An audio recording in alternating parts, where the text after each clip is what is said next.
인생을 정의하면서 인생은 끝없는 투쟁이다, 그렇게 정의했던 실존주의 철학자가 있었습니다. 여러분들, 신앙생활은 악한 영들과의 영적 전쟁입니다. 전반적인 인생이 투쟁이라면 신앙생활은 더 무서운, 더 집요한 악한 영들과의 영적 전쟁입니다. 마귀, 사탄, 귀신과의 영적 싸움은 예수의 이름이면 반드시 이기게 돼 있는 싸움입니다. 그런데 예수 이름을 가진 예수 믿는 사람들이 악한 세력들에게 지는 이유가 뭘까요? 지고 낙심하고 좌절해서 탈진하는 이유들이 뭘까요?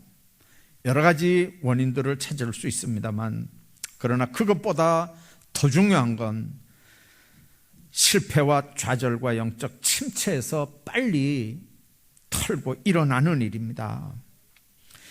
인생의 산전수전을 다 겪었던 다윗이 이제 나라가 강성해지고 자신의 자리가 확고해졌다고 생각하는 어느 날 아들 압살롬이 반란을 일으키고 배반을 합니다. 아버지를 반역해서 헤브론에 가서 나라를 세우고 이제 예루살렘으로 쳐들어옵니다.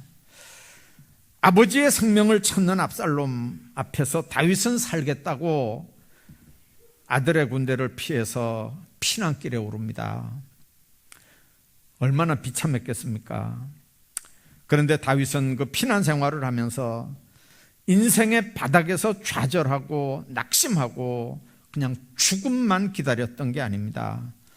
그는 자신의 신앙을 점검합니다. 그리고 하나님 앞에 다시 일어납니다. 회복이 되고 그리고 깊은 침체에서 벗어납니다. 다윗이 그랬는데 우리는 안 그러겠습니까? 얼마든지 우리도 넘어지고 좌절할 수밖에 없는 세상을 살아갑니다. 그러나 다윗의 삶을 통해서 반드시 넘어져도 일어나는 법을 우리가 배울 수 있습니다. 오늘은 본문을 중심으로 어떻게 하면 이 영적인 침체, 좌절과 낙심과 탈진에 있는 이 영적 침체에서 우리가 벗어나서 다시 승리하는 삶을 살 수 있을 건지 오늘 본문을 중심으로 좀 생각을 하고 은혜를 나누려고 합니다. 우선 1절과 2절을 한번 보십시오. 이에 다윗이 그와 함께한 백성을 찾아가서 그랬습니다. 자, 지금 압살롬에 의해서 다 이렇게 피신하고 있는 상황입니다. 다윗도 다윗을 따르는 사람들과 피신하는 상황입니다. 자, 그때 다윗이 그와 함께한 백성들을 찾아갔습니다. 그리고 천부장과 백부장을 그들 위에 세우고 다윗이 그 백성을 내보낼세 3분의 1은 요압의 휘하에, 3분의 1은 수라의 아들 요압의 동생 아비새 휘하에 넘기고 3분의 1은 가드 사람 이때의 휘하에 넘겼다. 그리고 나도 반드시 너희와 함께 나가리라. 2절 마지막에 그렇게 얘기합니다. 다윗이 지금 압살롬에게 쫓겨다닙니다. 그렇게 하다가 어느 순간인가 전열을 가다듬죠. 자기와 함께한 백성을 찾아가고 군사를 계수하고 그 위에 백부장, 천부장을 세우고 그리고 부대를 세 파트로 나눕니다. 내부적인 정비부터 시작하는 겁니다. 우리가 어려운 일을 당할 때 많은 사람들은 흔히 그 넘어짐의 이유, 좌절하게 된 이유를 밖에서 찾습니다. 원인을 다른 사람들에게서 찾습니다. 어떤 환경 때문에 이 어려운 일이 일어났다고 생각을 합니다. 그러나 외부적인 도움, 환경적인 변화를 추구하기 전에 그 수렁에서 일어날 때 먼저 우리가 생각해야 되는 건 내 자신부터 점검을 해야 합니다. 내 믿음을 정비해야 되고 영적인 힘을 점검해야 합니다. 내 신앙의 현주소를 여러분들이 알아야 합니다. 나에게 영적인 힘이 있는지 없는지, 나를 대적하는 마귀 사탄 이길 수 있는 능력이 내게 있는지 없는지, 예수의 이름을 사용할 수 있는 영적인 능력이 내게 있는지를 내가 좌절하고 어렵고 힘든 상황에 제일 먼저 해야 되는 건 자기 자신을 점검하는 일입니다. 영적인 상태, 정신 상태, 육신 체력을 정비해야 되고 내 삶의 모습들을 점검해야 합니다. 그래서 주님과의 첫사랑을 회복해야 합니다. 야구나 농구를 하는 운동선수들 얘기 들어보면 게임이 안 될 때는 그 코치나 감독들이 절대로 공격하지 말라고 한답니다. 게임이 안 될 때는 무조건 공격을 해서 되는 일이 아니고 제일 먼저 해야 되는 일은 힘부터 빼야 된대요. 힘을 빼야 기본기가 나온다는 거예요. 힘을 빼야 기본기가 나온다. 여러분들 수영 한 번씩 좀 해봤죠? 저도 수영장에 가서 한번 해봤는데요. 벌써 몇 년 됐습니다. 어떤 분이 3개월짜리 티켓을 끊어줘서 가서 했는데 제일 먼저 가니까 그래요. 어느 부서에 초급반에 들어갈 거냐, 중급반에 들어갈 거냐, 고급반에 들어갈 거냐. 제가 걸음마하고 수영하고 같이 한 사람이거든요. 그래도 고급반에 들어간다고 어떻게 얘기하겠습니까? 그래서 제가 중급반에 들어간다 그랬어요. 중급반에 들어가서 이렇게 하는데 호루라기 소리가 막 나는데 그럼 나하고 상관없는 거죠. 막 호루라기를 불더니 한참 불더니 어떤 사람이 내 앞에 와가지고 막 고함을 지르면서 막 나오라고 막 난리가 났어요. 그래서 내가 손을 들고 나보고 나오라고 하는 거니까 맞다고 빨리 나오라고. 그 나갔더니 초보자가 왜 여기 중급자가 하는데 들어왔냐고 빨리 나가라 그러더라고요. 그래 끌려 나왔어요. 끌려 나가가지고 그 사람이 이렇게 판자 이런 걸 하나 주더니 이거 가지고 발차기를 하라 그러더라고요. 야, 제가 작살만 들면 물속에 들어가서 고기도 잡는 사람이거든요. 근데 수영장에 가니까 상관없어요. 초보예요. 이 판때기를 하나 들고 발버둥을 치는데요. 이게 얼마나 힘든지 몰라요. 숨도 차고 다리도 아프고 막 가지를 못하겠더라고요. 그렇게 하다가 나중에 조금씩 이렇게 배우는데 할 때마다 자꾸 옛날로 되돌아가는 거죠. 바닷가에서 깨구리 시험 치던 쪽으로 자꾸 되돌아가는 거예요. 이게 진행이 안 되는 거예요.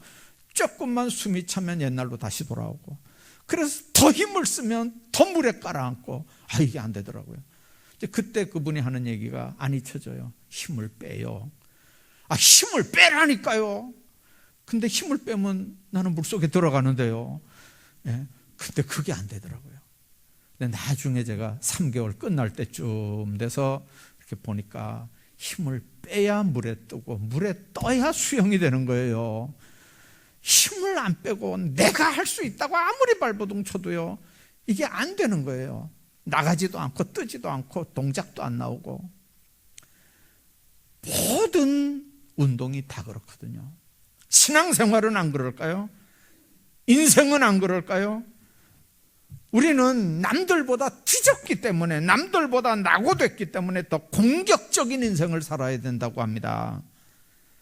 그래서 밤낮 안 가리고 물불 안 가리고 몸과 마음에 치명적인 문제가 생길 때까지 여러분들 공격적인 인생을 살아갑니다. 그러나 분명하게 우리가 기억해야 돼요. 우리가 이길 수 있는 길은, 우리가 넘어져도 다시 일어날 수 있는 길은 공격적인 시도가 아니라 힘을 빼는 일부터 시작해야 됩니다.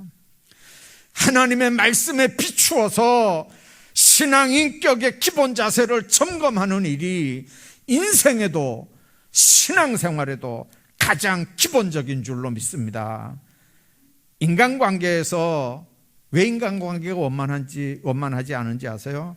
남을 나보다 낮게 여기는 기본 자세가 회복이 안 되면 다른 사람하고 대화도 안 되고 관계도 안 돼요. 나보다 저 사람이 훨씬 낫다고 인정을 해야, 하나님의 말씀이 그렇게 돼 있잖아요. 그래야 인간관계가 제대로 된다고요. 교만은 패망의 선봉이에요. 신앙적으로도 마찬가지입니다. 하나님과의 관계 회복을 위해서는 회개할 걸 회개해야 돼요. 죄는 하나님과 인간과의 관계를 막습니다. 기도도 안 되고 축복도 안 내려와요. 죄의 담벼락 때문에요. 이걸 없애야 되는데 이거 없애는 회개 안 하고 교회 생활은 돼요. 종교 생활은 얼마든지 가능하다고요. 신앙생활은 안 돼요. 하나님과의 관계가 똑바로 되려면 그래서 회개할 때 회개하고 무너진 예배재단을 먼저 수축해야 나와 하나님과의 관계가 통해지고 이게 통해져야 위로부터 내리는 능력을 체험할 수 있는 줄로 믿습니다. 기도 시간이 우리의 무너졌던 심령을 회복하고 정비하는 거룩한 시간이 되는 겁니다. 여러분들 중요한 일을 앞두고 기도도 해보지 않고 서두르지 마시기 바랍니다. 기도보다 먼저 인간적인 판단만으로 뭔가를 결정하고 행동에 옮기지 마시길 바랍니다. 내 안에 무너진 것, 사람과의 막힌 것, 하나님과의 막힌 것들을 회복하는 하나님의 거룩한 백성들이 되기를 주의 이름으로 축복합니다. 뿐만 아니라 침체에서 벗어나는 길은요, 사람들과 협력해서 동력하는 일입니다. 대선이 끝났습니다. 인수위원회에서 어떤 사람들이 기용이 될 건지, 총리는 누가 되고 장관은 누가 될 건지, 어떤 사람들이 될 것인지에 대해서 벌써 하마평이 오르고 많은 관심들이 거기 쏠려 있습니다. 인수위원장은 누가 될 거냐? 여러분들, 새로운 정권이 시작되면서 사람들을 잘 기용하는 일은 지도자들에게 너무 중요한 일입니다. 그래서 인선할 때 인격이나 전문성을 보는 거는 이거는 기본입니다. 여러분들, 인격에 문제가 있다, 전문성에 문제가 있다, 그러면 발탁 못하지 않습니까? 정치적인 성향이 코드가 똑같은 사람이어야 함께 일할 수 있지 않습니까? 그건 인선할 때 너무 중요한 부분들입니다. 자, 그런데 하나님의 나라가 이 땅에 임할 때도 동역하는 일 너무 중요하거든요. 오늘 본문을 보면 다윗은 자신의 소수 군대를 세 부대로 나눕니다. 그래서 한 부대는 요압에게, 한 부대는 아비새에게, 한 부대는 이때에게 줬다 그랬어요.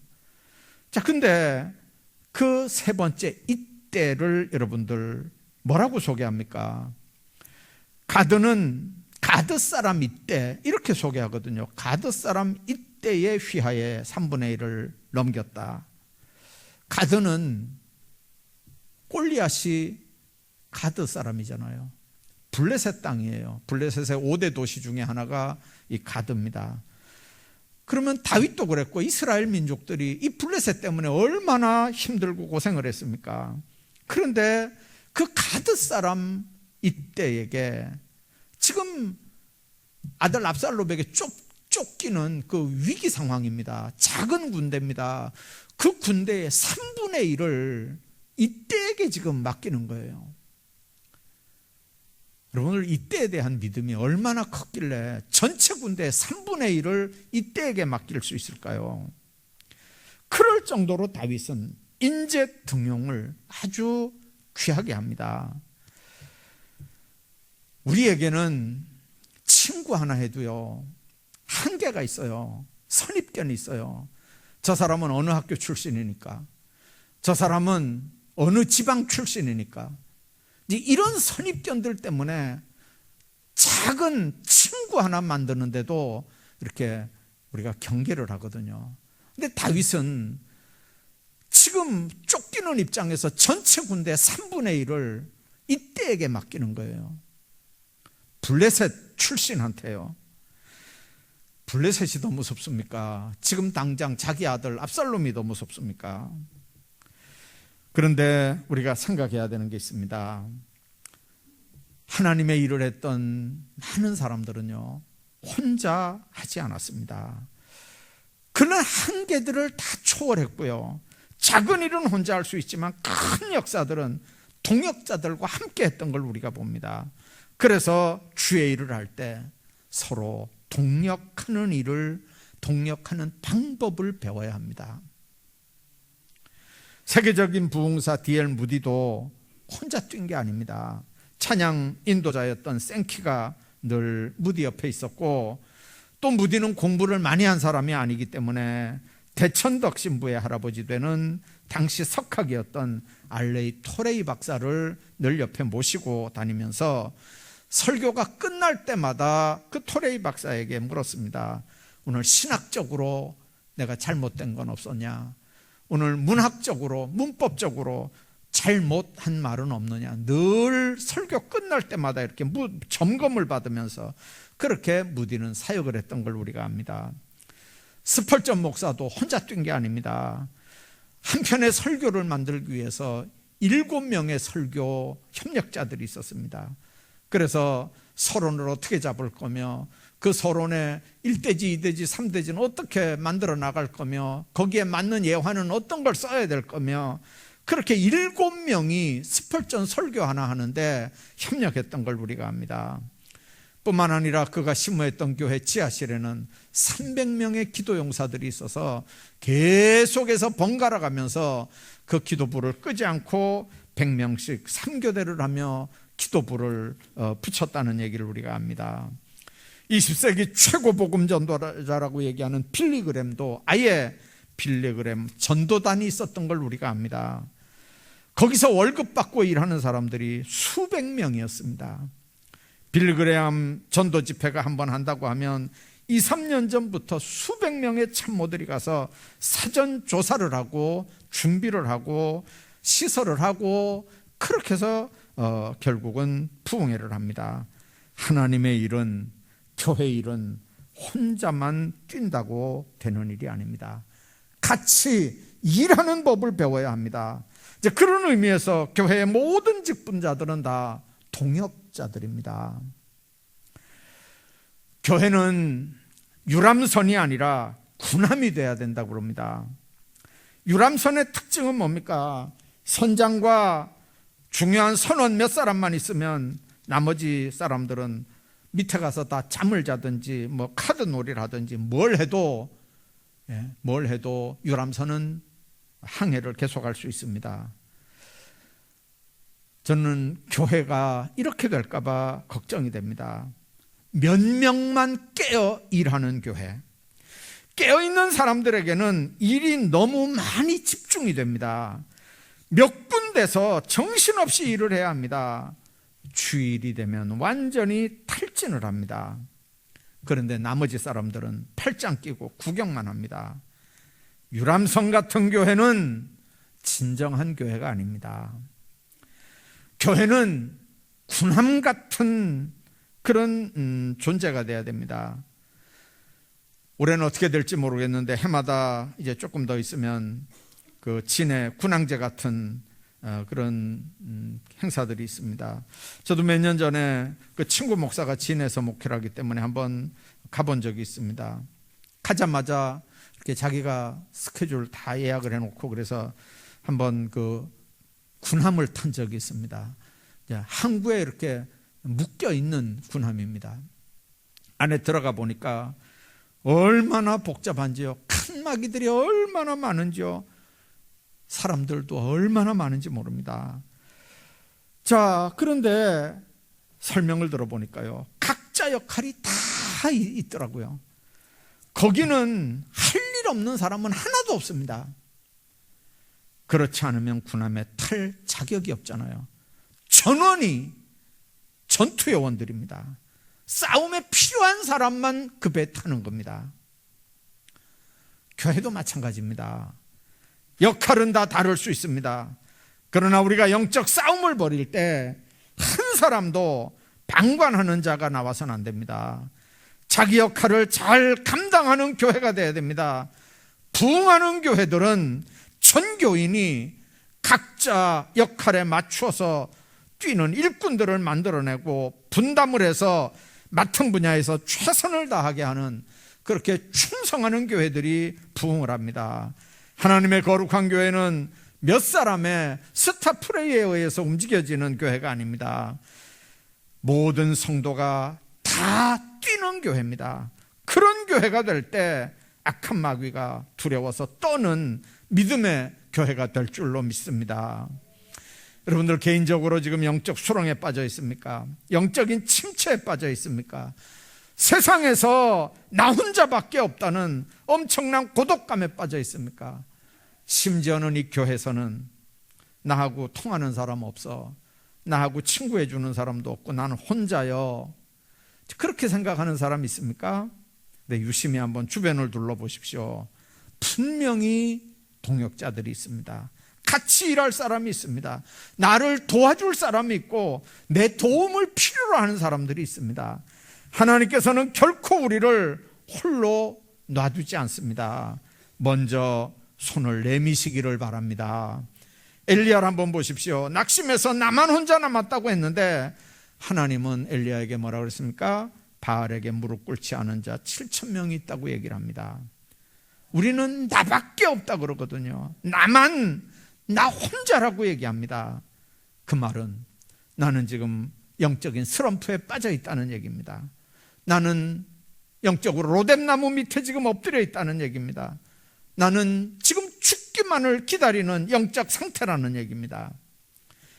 어떤 사람이 슬럼프에 빠지고 어려움을 당할 때 보면 꼭 혼자 고립되어 있습니다. 가족들도, 가정에서도 마찬가지입니다. 가족들도 어려운 일을 당할 때 가족들에게 신호를 보내도 가족들이 응답하지 않으면 가정 안에서도 무서운 일들이 일어나거든요. 교회도 마찬가지입니다. 자기 혼자라고 생각합니다. 혼자 고립되어 있습니다. 여러분들, 장작불도, 훨훨 불이 타는 장작불도 이렇게 꺼내 하나만 놔두면 금방 꺼져버리거든요. 동물의 왕국 한번 보십시오. 무리에서 이탈돼서 혼자가 되면 반드시 그 짐승은 사자의 밥이 되는 겁니다. 성도들도 마찬가지입니다. 아무리 강하고 자신감이 있어도 혼자 고립되면 마귀에게 당하는 겁니다. 같이 기도할 동역자를 찾으십시오. 서로 격려할 사람을 찾아야 됩니다. 그래서 침체에서 일어나는 하나님의 사람들이 다 되기를 주의 이름으로 축복합니다. 뿐만 아니라 침체에서 벗어나는 길, 주변 사람들의 조언을 들을 줄 아는 사람이 돼야 합니다. 자, 다윗이 자신의 군대를 지금 3대로 나누고 제일 마지막 2절에 나도 반드시 너희와 함께 나가리라, 그렇게 얘기합니다. 그럴 때 백성들이 뭐라 그럽니까? 왕 안 됩니다. 다 도망쳐도 상대방은 우리를 보는 게 아니고 왕만 봅니다. 우리 중에 절반이 죽어도 그 사람들 거기 신경 안 씁니다. 왕만 봅니다. 그들의 목표가 왕이라는 거예요. 이번 전쟁의 표적은 왕이라는 거예요. 그러니까 왕의 안전이 우리 전체의 안전이기 때문에 뒤에 좀 계시라는 거예요. 여러분들, 우리는 주변 환경을 잘 모르고 내가 죽으면 된다, 그렇게 생각하면서 이렇게 앞장서서 나가려고 합니다만은 언제나 그런 건 아닙니다. 어떤 때는 내가 살아야 될 때도 있지만, 어떤 때는 내가 앞에 나서야 될 때도 있지만, 때로는 뒤로 물러설 줄도 알아야 될 때가 있습니다. 그런데 다윗은 그 사실을 몰랐습니다. 죽기를 각오하고 나서기만 합니다. 아들이 자기를 죽이려고 하고, 아들 군대들이 지금 자기와 함께 하는 사람들을 죽이려고 하는데 어떻게 또 안 나간다고 하겠습니까? 죽기를 각오하고 나서는 일, 사람이 분노하고 흥분될 때 그게 자신이나 공동체에 유익이 있는지 판단을 잘 하지 못합니다. 이제 그럴 때 옆에서 조언해 주는 사람들이 필요합니다. 뒤로 물러나 계십시오. 백전노장인 다윗이, 여러분들 그 소리를 들으면서 무슨 생각을 했을까요? 그런데 다윗은 그 권면을 받아들입니다. 4절에 보니까 왕이 그들에게 말하죠. 너희가 좋게 여기는 대로 내가 행하리라. 너희가 나가지 말라면 내가 안 나가겠다는 거예요. 신하들의 권면을 받아들이는 겁니다. 지도자들의 입장에서는 이렇게 충원을 하고 직언을 해줄 수 있는 사람이 옆에 있다는 건 이 지도자들에게 큰 복입니다. 동시에 백성들 입장에서는 그렇게 권고하고 권면했는데 열린 마음과 귀를 가지고 들어줄 수 있는 지도자를 모시고 있다는 건 또 백성들 입장에서는 엄청난 복입니다. 일반적으로 인간의 자연 수명이 늘어날수록 고집이 세고 남 얘기 듣지 않으려고 한다는 얘기가 있습니다. 한동안은 그건 남자들만의 얘기였습니다만 요즘은 여자들도 얼마든지 고집이 센지 몰라요. 근데 나이가 들어도 젊게 사는 방법이 있습니다. 열린 마음으로 듣고 소통하는 겁니다.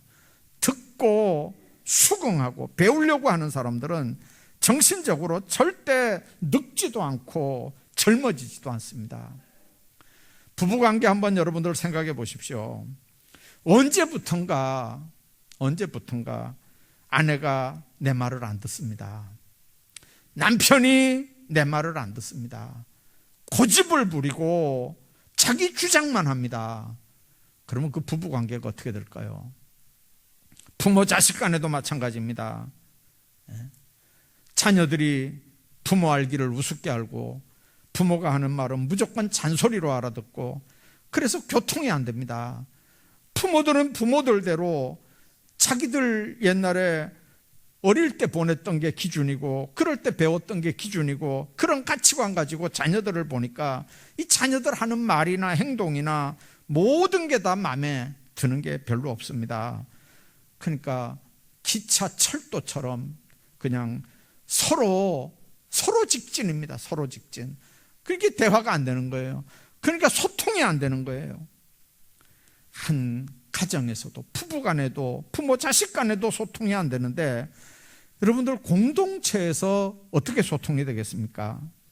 그런데 우리가 분명하게 기억해야 하는 건 소통하는 사람들은 정신적으로도 육체적으로도 늙지 않고 넘어지지 않는다는 겁니다. 왜 우리가 독서를 많이 해야 된다고 합니까? 내 생각대로 사는 게 아니고 다른 사람들의 해안을 가지고 내 인생을 점검하겠다고 하는 거죠. 내가 아는 게 다가 아니잖아요. 다른 사람이 하는 얘기도 들어야 돼요. 다른 사람이 가지고 있는 지식도 배워야 됩니다. 폭넓게 듣고 배워야 내 마음문도 열리고 내가 다가 아니라고 하는 것도 알게 되는 거거든요.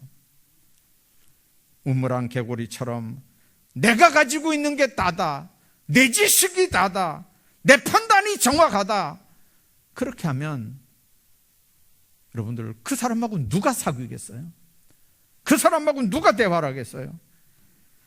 그래서 독서하는 사람들은 경직된 인생을 살지 않습니다. 남의 조언을 듣는 사람은 정신적으로 늙지 않습니다. 중국의 전설적인 우왕은 세숫대야 옆에 세수를 하면서 일일신, 우일신이라고 하는 단어를 옆에 적어놓고 세수를 했다 그럽니다. 날마다 새롭게, 더 새롭게. 여러분들 얼굴만 씻고 화장만 한다고 새로워지는 거 아닙니다.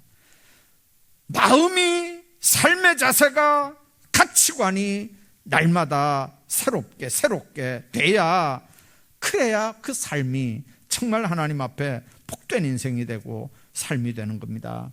지금도 우왕을 중국 사람들은 전설적인 왕으로 모시는 이유가 그렇습니다. 침체 수렁에서 벗어나는 얘기는 남의 이야기를 들어줄 수 있어야 됩니다. 위기 가운데 나보다 더 큰 사람들의 말과 교훈을 들어야 합니다. 친구 말 듣는 정도는 자기 수준의 얘기밖에 안 되거든요. 솔로몬이 죽고 그 아들 르호보암에게 왕위가 넘어갑니다. 솔로몬 살았을 때 여로보암이라고 하는 사람이 솔로몬에게 와서 그런 얘기 했잖아요. 세금을 좀 낮춰달라. 그렇게 하다가 망명 생활을 했고 솔로몬이 죽은 걸 알고는 와서 르호보암에게 이제 아버지한테 이런 얘기가 있었는데 이제 아들이 왕이 됐으니까 선처를 좀 해달라. 아버지가 하나님의 성전 짓느라고 얼마나 세금을 세게 받았는지 백성들이 너무 토탄에 빠졌으니까 세금 좀 낮춰달라. 그런데 르호보암이 누구하고 의논했다 그랬습니까? 아버지 섬겼던 나이 많은 원로들하고 의논 안 하고 자기 친구들하고 한 거예요. 그 친구 친구들의 머리에서 뭐가 나오겠어요? 그러니까 내 손가락은 우리 아버지 허리보다 더하다, 더 굵다. 나는 정갈과 정갈로, 뱀과 정갈로 너희를 다스리겠다.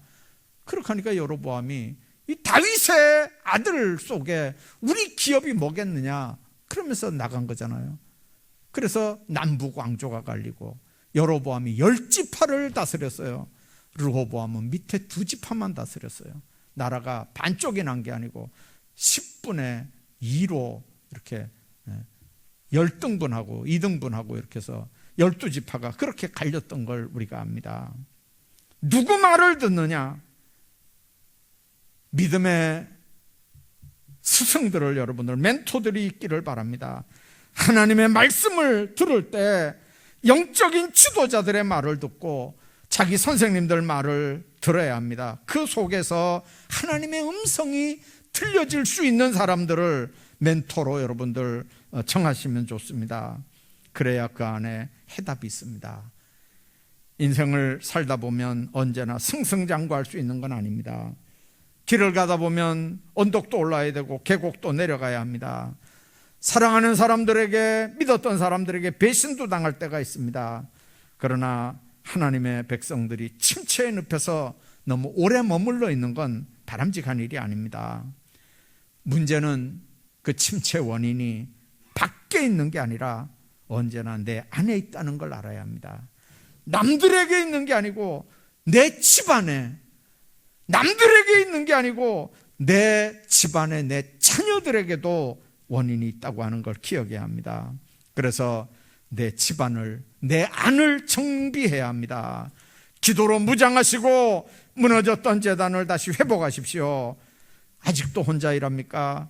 동역자를 찾으시기 바랍니다. 기도의 동역자를 얻으십시오. 격려하고 격려받을 수 있는 인생의 동역자를 만나야 합니다. 교회 안에서 나만 혼자라고, 그렇게 하면 여러분들, 나만 혼자라는 말이 뭔 말입니까? 뿐만 아니라 주변의 조언을 들으시길 바랍니다. 내가 모르는 내가 내 안에 있습니다. 내가 못 보는 내가 내 안에 있습니다. 듣는 귀가 열리고 보는 눈이 열려야 영적인 싸움에서 이길 수 있습니다. 하나님 앞에서 다시 한번 우리 삶을 재정비해서 승리하는 여러분들 다 되시기를 주의 이름으로 축복합니다.